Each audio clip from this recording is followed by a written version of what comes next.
ಶ್ರೀ ಗಣಪತಿ ಶಾರದಾ ಗುರುಭ್ಯೋ ನಮಃ. ಯತ್ರ ಯೋಗೇಶ್ವರ ಕೃಷ್ಣೋ ಯತ್ರ ಪಾರ್ಥೋ ಧನುರ್ಧರಃ ತತ್ರ ಶ್ರೀ ವಿಜಯ ಭೂತಿರ್ಧ್ರುವ ನೀತಿರ್ಮತಿರ್ಮಮ. ಶ್ರೋತೃಗಳಿಗೆ ಶ್ರೀ ಅಳಸಿಂಗರಾಚಾರ್ಯ ವಿರಚಿತ ಶ್ರೀ ವ್ಯಾಸ ಮಹರ್ಷಿ ಪ್ರಣೀತ ಶ್ರೀಮನ್ ಮಹಾಭಾರತದ ಶಲ್ಯ ಪರ್ವದಲ್ಲಿ ಸ್ಕಂದನಿಗೆ ಸೇನಾಪತ್ಯದಲ್ಲಿ ಅಭಿಷೇಚನವು, ಬ್ರಹ್ಮಾದಿಗಳು ಸ್ಕಂದನಿಗೆ ತಮ್ಮ ತಮ್ಮ ಕಡೆಯ ಪರಿವಾರಗಳನ್ನು ಕೊಟ್ಟುದು ಎಂಬ 46ನೆಯ ಅಧ್ಯಾಯಕ್ಕೆ ಸ್ವಾಗತ. ವೈಶಂಪಾಯನನು ಹೇಳುತ್ತಿರುವನು: ಜನಮೇಜಯ ರಾಜ, ಆಗ ದೇವಪುರೋಹಿತನಾದ ಬೃಹಸ್ಪತಿಯು ಶಾಸ್ತ್ರಾನುಸಾರವಾಗಿ ಅಭಿಷೇಕ ಸಾಮಗ್ರಿಗಳನ್ನೆಲ್ಲ ಸಿದ್ಧಪಡಿಸಿ ಅಗ್ನಿಯನ್ನು ಪ್ರತಿಷ್ಠಿಸಿ ವಿದ್ಯುಕ್ತವಾಗಿ ಹೋಮ ಕಾರ್ಯಗಳನ್ನು ಮಾಡಿದನು. ಇಷ್ಟರಲ್ಲಿ ಹಿಮವಂತನಿಂದ ತಂದುಕೊಡಲ್ಪಟ್ಟ ದಿವ್ಯ ರತ್ನ ಖಚಿತವಾದ ಭದ್ರಾಸನದಲ್ಲಿ ಸ್ಕಂದನನ್ನು ಕುಳ್ಳಿರಿಸಿದರು.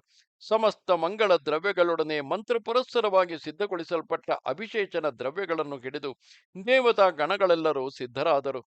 ಇಂದ್ರ ವಿಷ್ಣುಗಳು, ಸೂರ್ಯ ಚಂದ್ರರು, ಧಾತೃ ವಿಧಾತೃಗಳು, ಅಗ್ನಿ ವಾಯುಗಳು, ಪೂಷ ಭಗ ಅರ್ಯಮ ವಿವಸ್ವಾನ್ ಎಂಬಿ ಸ್ವಾಂಶಗಳೊಡನೆ ಸೂರ್ಯನು, ತನ್ನ ಮಿತ್ರರಾದ ಕುಬೇರ ವರುಣರೊಡನೆ ರುದ್ರನು, ವಸುಗಳು, ಆದಿತ್ಯರು, ಅಶ್ವಿನಿ ದೇವತೆಗಳು, ಇವರ ನಡುವೆ ರುದ್ರನು ಅಲ್ಲಿಗೆ ಬಂದನು. ಹಾಗೆಯೇ ದೇವರ್ಷಿಗಳು, ಬ್ರಹ್ಮರ್ಷಿಗಳು, ಗಂಧರ್ವರು, ಅಪ್ಸರಸ್ಸುಗಳು, ಯಕ್ಷ ರಾಕ್ಷಸ ಪನ್ನಗರು, ವಾಲಖಿಲ್ಯರು, ವಾಯುಭಕ್ಷಕರು, ಉಷ್ಣಪರು, ಭೃಗುವಂಶದವರು, ಅಂಗೀರಸರು, ಮಹಾತ್ಮರಾದ ಯತಿಗಳು, ವಿದ್ಯಾಧರರು, ಯೋಗಸಿದ್ಧರು, ಇವರೆಲ್ಲರೊಡನೆ ಪಿತಾಮಹನು ಬಂದನು.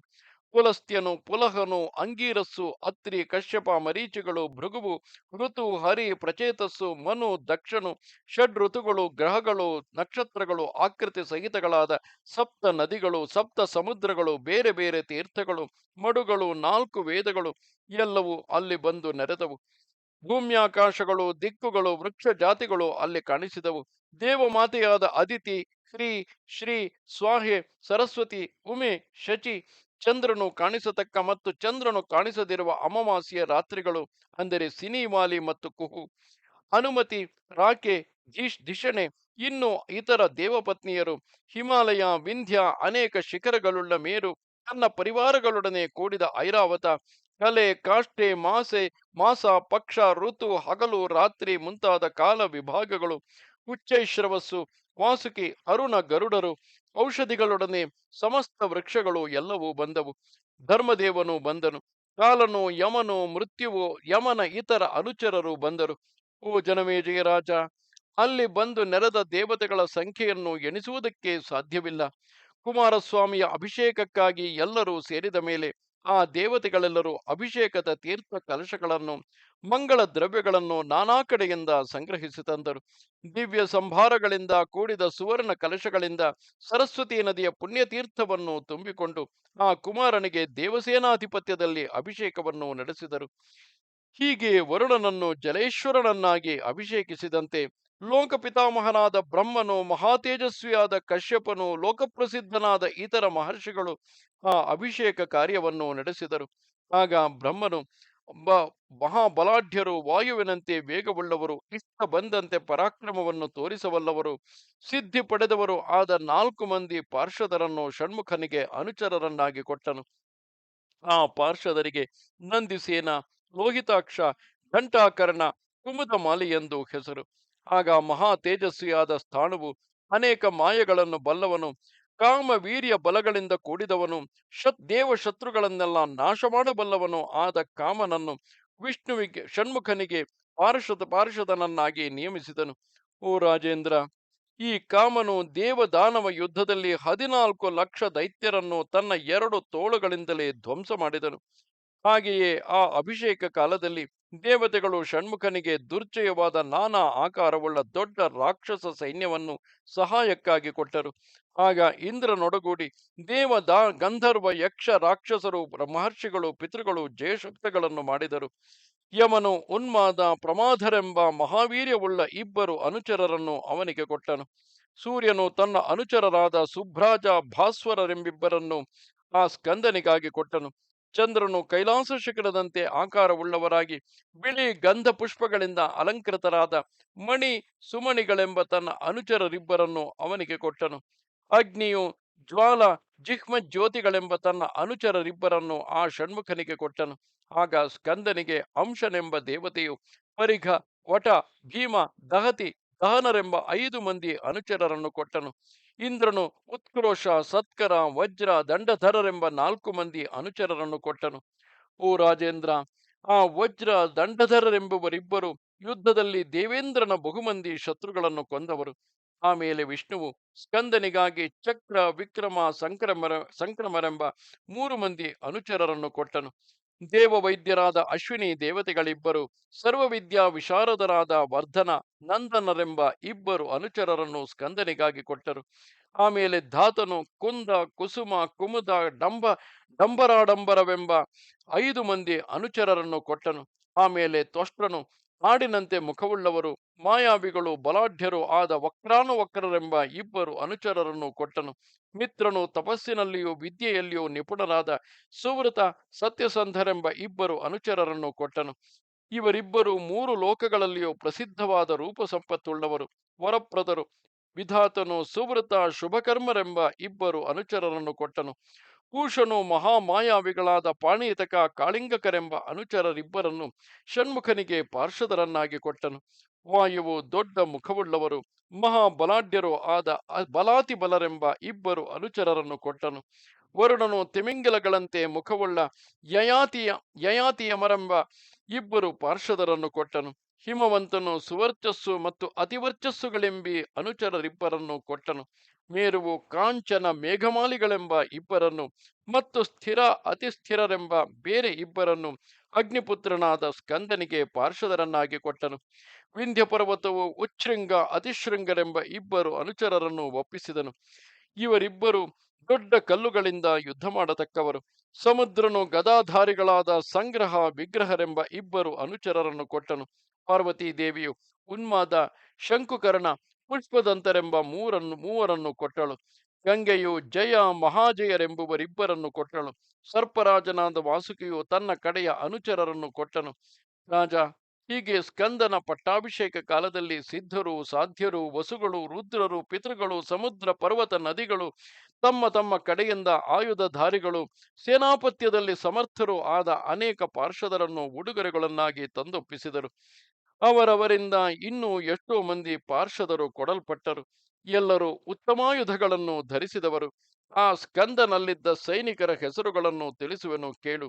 ಶಂಕುಕರ್ಣ, ನಿಕುಂಭ, ಪದ್ಮ, ಕುಮುದ, ಅನಂತ, ದ್ವಾದಶಭುಜ, ಕೃಷ್ಣ, ಉಪಕೃಷ್ಣ, ದ್ರಾಣಶ್ರವಸ್ಸು, ಪಿಸ್ಕಂದ, ಕಾಂಚನಾಕ್ಷ, ಜಲಂಧಮ, ಅಕ್ಷ, ಸಂತರ್ಜನ, ಕುನದೀಕ, ತಮೋಂತಕೃತ, ಏಕಾಕ್ಷ, ದ್ವಾದಶಾಕ್ಷ, ಏಕಜಟ, ಸಹಸ್ರಬಾಹು, ವಿಕಟ, ವ್ಯಾಘ್ರಾಕ್ಷ, ಕಂಪನ, ಪುಣ್ಯನಾಮ, ಸುನಾಮ, ಸುಚಕ್ರ, ಪ್ರಿಯದರ್ಶನ, ಪರಿಶ್ರುತ, ಕೋಕನದ, ಪ್ರಿಯಮಾಲ್ಯಾನುಲೇಪನ, ಅಜೋದರ, ಗಜಶಿರಸ್ಸು, ಸ್ಕಂಧಾಕ್ಷ, ಶತಲೋಚನ, ಜಾಲಾಜಿಹ್ವ, ಕರಾಲಾಕ್ಷ, ಸ್ಥಿತಿಕೇಶ, ಜಟಿ, ಹರಿ, ಪರಿಶ್ರುತ, ಕೋಕನದ, ಕೃಷ್ಣಕೇಶ, ಜಲಾಧಾರ, ಚತುರ್ದ್ರಂಷ್ಟ್ರ, ಅಷ್ಟಜಿಹ್ವ, ಮೇಘನಾದ, ಪ್ರತುಶ್ರವ, ವೈದ್ಯುತಾಕ್ಷ, ಧನುರ್ವಕ್ತ್ರ, ಜಾಠರ, ಮಾರುತಾಶನ, ಉದರಾಕ್ಷ, ರಥಾಕ್ಷ, ವಜ್ರನಾಭ, ವಸುಪ್ರಭ, ಸಮುದ್ರವೇಗ, ಶೈಲಕಂಪಿ, ವೃಷ, ಮೇಷ, ಪ್ರವಾಹ, ನಂದ,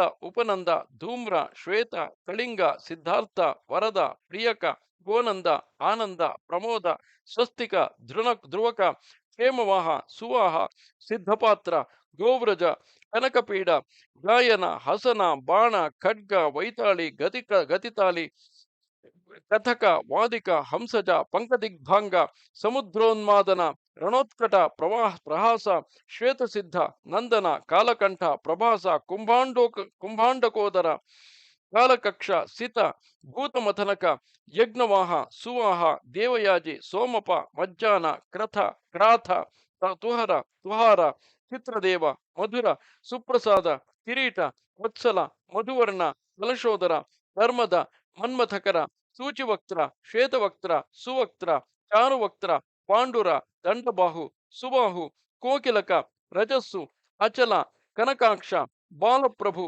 ಸಂಚಾರಕ, ಕೋಕನದ, ಗೃದ್ರಪತ್ರ, ಜಂಬುಕ, ಲೋಕಾಜಪತ್ರ, ಜವನ, ಕುಂಭವಕ್ತ್ರ, ಕುಂಭಕ, ಸ್ವರ್ಣಗ್ರೀವ, ಕೃಷ್ಣೋಜಸ್ಸು, ಹಂಸವಕ್ತ್ರ, ಚಂದ್ರಭ, ಪಾಣಿಕೂರ್ಚ, ಶಂಭೂಕ, ಪಂಚವಕ್ತ್ರ, ಶಿಕ್ಷಕ, ಚಾಶವಕ್ತ್ರ, ಜಂಬೂಕ, ಶಾಕವಕ್ತ್ರ, ಕುಂಜಲ, ಯೋಗಯೋಕ್ಷ ಇವೇ ಮುಂತಾಗಿ ಇನ್ನೂ ಬೇರೆ ಬೇರೆ ಹೆಸರಿನವರುಂಟು.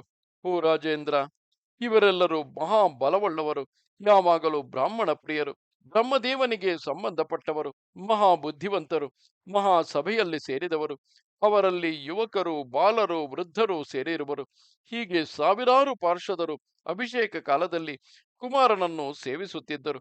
ಆ ಪಾರ್ಷದ ಗಣಗಳಲ್ಲಿ ಸೇರಿದವರಿಗೆ ಚಿತ್ರ ವಿಚಿತ್ರಗಳಾಗಿ ವೈರಿ ಭಯಂಕರಗಳಾದ ನಾನಾ ತರಹದ ಮುಖಗಳಿದ್ದವು. ಕೆಲವರ ಮುಖವು ಆಮೆಯ ಮುಖದಂತಿರುವುದು, ಕೆಲವರ ಮುಖವು ಕೋಳಿಯ ಮುಖದಂತಿರುವುದು. ಹಾಗೆಯೇ ಮೊಲ, ಗೂಬೆ, ಕತ್ತೆ, ಒಂಟೆ, ಹಂದಿ, ಬೆಕ್ಕು ಇವುಗಳ ಮುಖದಂತೆಯೇ ಮುಖವುಳ್ಳವರು ಕೆಲವರು. ಕೆಲವರಿಗೆ ಮುಖವು ಅತಿ ದೀರ್ಘವಾಗಿರುವುದು, ಕೆಲವರಿಗೆ ಮುಂಗುಸಿಯಂತೆಯೂ, ಕೆಲವರಿಗೆ ಕಾಗೆಯಂತೆಯೂ, ಕೆಲವರಿಗೆ ನವಿಲಿನಂತೆಯೂ, ಕೆಲವರಿಗೆ ಇಲಿ ಹೆಗ್ಗಣಗಳಂತೆಯೂ ಮುಖಗಳುಂಟು. ಮೀನು, ಮೇಕೆ, ಕುರಿ, ಎಮ್ಮೆ, ಹುಲಿ, ಕರಡಿ, ಸಿಂಹ ಇವುಗಳ ಮುಖದಂತೆ ಮುಖವುಳ್ಳವರು ಅನೇಕರಿರುವರು. ಆನೆ, ಮೊಸಳೆಗಳಂತೆ ಮುಖವುಳ್ಳವರು ಕೆಲವರು. ಹದ್ದು, ಗರುಡ ಪಕ್ಷಿ ಇವುಗಳಂತೆ ಮುಖವುಳ್ಳವರು ಕೆಲವರು. ಕೆಲವರಿಗೆ ದೊಡ್ಡ ಹೊಟ್ಟೆ, ಕೆಲವರಿಗೆ ದೊಡ್ಡ ಪಾದಗಳು, ಕೆಲವರಿಗೆ ದೊಡ್ಡ ಮೈ, ನಕ್ಷತ್ರಗಳಂತೆ ಕಣ್ಣುಗಳು, ಪಾರಿವಾಳದಂತೆ ಕೆಲವರಿಗೆ ಕೊಕ್ಕುಗಳು, ವೃಷಭದಂತೆ ಮುಖವುಳ್ಳವರು ಕೆಲವರು. ಕೋಗಿಲೆ, ಗಿಡುಗ, ತಿತ್ತಿರಿ ಪಕ್ಷಿ ಇವುಗಳಂತೆ ಮುಖವುಳ್ಳವರು ಕೆಲವರು.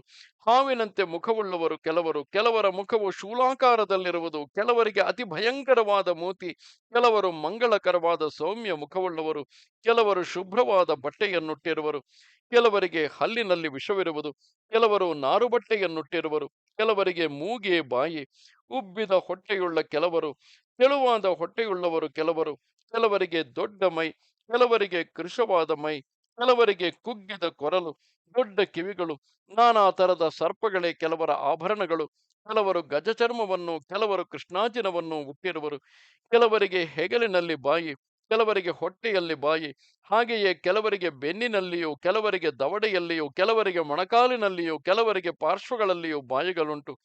ಕೆಲವರಿಗೆ ಶರೀರದ ಎಲ್ಲಾ ಭಾಗಗಳಲ್ಲಿಯೂ ಮುಖಗಳು ಕಾಣುವವು. ಕೆಲವರಿಗೆ ಕಣಜದ ಹುಳದಂತೆಯೂ ಪತಂಗದಂತೆಯೂ ಮುಖಗಳು. ಕೆಲವರಿಗೆ ಅನೇಕ ಬಾಹುಗಳು, ಹಲವು ಕುತ್ತಿಗೆಗಳು, ದೊಡ್ಡ ಮರಗಳಂತೆ ಭುಜಗಳು. ಕೆಲವರಿಗೆ ಸೊಂಟದಲ್ಲಿ ತಲೆ, ಕೆಲವರಿಗೆ ಸರ್ಪದೇಹದಂತಿರುವ ಬಾಯಿ, ಕೆಲವರಿಗೆ ಪೊದೆಗಳೇ ಮೈಮೇಲಿನ ಹೊದಿಕೆ, ಕೆಲವರು ನಾರ್ಮಡಿಯನ್ನುಟ್ಟಿರುವವರು, ಕೆಲವರು ಸರಿಗೆಯ ಬಟ್ಟೆಯನ್ನು ಧರಿಸಿರುವವರು, ಕೆಲವರು ಅಂದವಾದ ಕೊರಳಿನಿಂದಲೂ ಒಳ್ಳೆಯ ತೇಜಸ್ಸಿನಿಂದಲೂ ಶೋಭಿಸುತ್ತಿರುವರು. ಕೆಲವರಿಗೆ ಪಂಚಶಿಖೆಗಳು, ಹಾಗೆಯೇ 2, 3, 7 ಶಿಖೆಗಳನ್ನು ಧರಿಸಿದವರುಂಟು.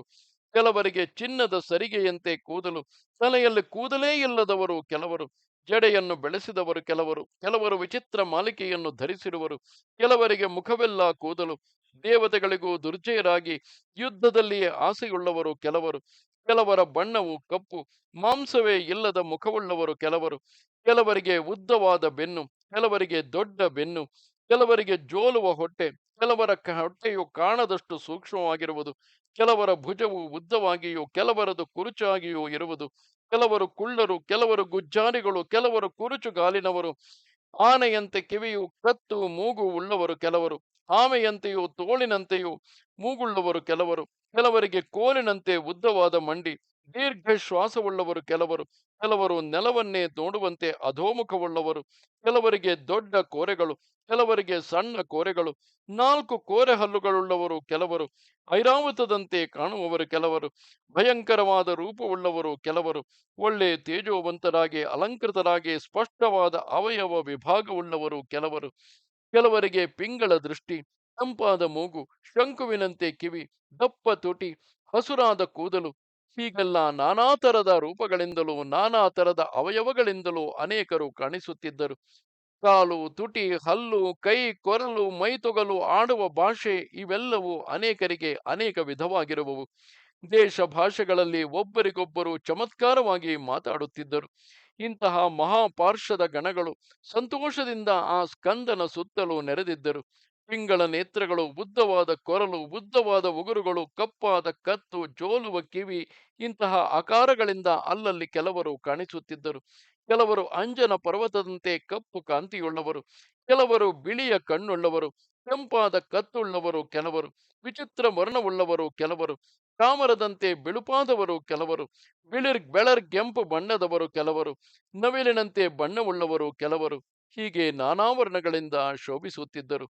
ಇನ್ನು ಅವರ ಆಯುಧಗಳನ್ನು ನೋಡುವುದಾದರೆ ಕೆಲವರು ಭಯಂಕರವಾದ ಬಾಯನ್ನು ತೆರೆದುಕೊಂಡು ಪಾಶವನ್ನೆತ್ತಿ ಹಿಡಿದಿರುವರು. ಬಾಗಿಲ ಗುಳಿಯಂತೆ ಭುಜಗಳುಳ್ಳ ಕೆಲವರು ಶತಘ್ನಿಗಳನ್ನು, ಚಕ್ರಗಳನ್ನು, ಮುಸಲಗಳನ್ನು ಹಿಡಿದಿರುವರು.